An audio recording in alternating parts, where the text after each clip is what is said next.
They've still got to produce Friday's and Saturday's Daily Mail, but the packing cases show it's nearly the end. The Mail is the last to be prized out of the Fleet Street area. The owners have sold up to Citibanks, who want the site more, and to get away from the horrendous problems of distributing from an area that is essentially medieval. I think Fleet Street will live on as a synonym. There'll be, wherever we are, we'll regard ourselves as Fleet Street. But for a very long time now, it hasn't been the place to work. And it's, in fact, a tremendous bore for those of us who live on the west side of London to have to flog across London to come to this building site.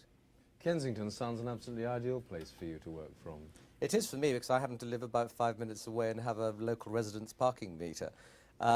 It is also, of course, an area where people want to come and enjoy themselves. There were approximately 16 public houses, and no one seemed to go home. I think the divorce rate in those days was much larger because men didn't go home. They stayed in Fleet Street. All the pubs were full right up until closing time. It doesn't happen now. People are not like that anymore. They go home after they finish their work, and that's a big change. And I'm a bit worried that people who see end of Fleet Street television programmes are going to get the idea that everybody spent all day, 24 hours in a pub. It wasn't. There's an enormous amount of very serious work goes on here. I mean, you try to write a story after you've had about 50 scotches, you can't do it.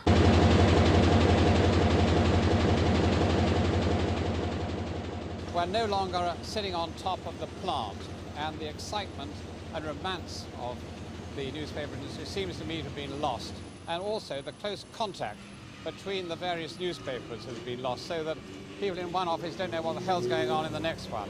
I think that it's a sad day. It is the end of an era, but look on the positive side, and there are more newspapers now than there were, and I think there'll be more to come.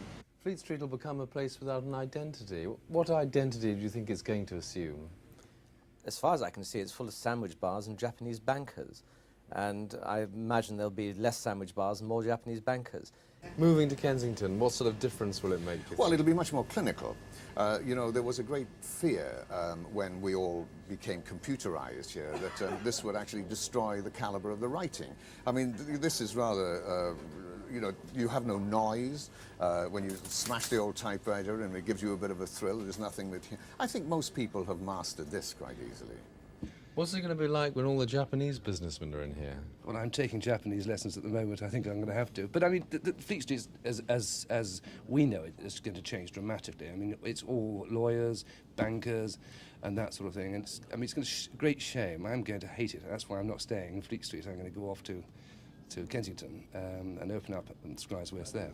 So it's time for last orders. This is Simon Neve in Fleet Street for Thames News.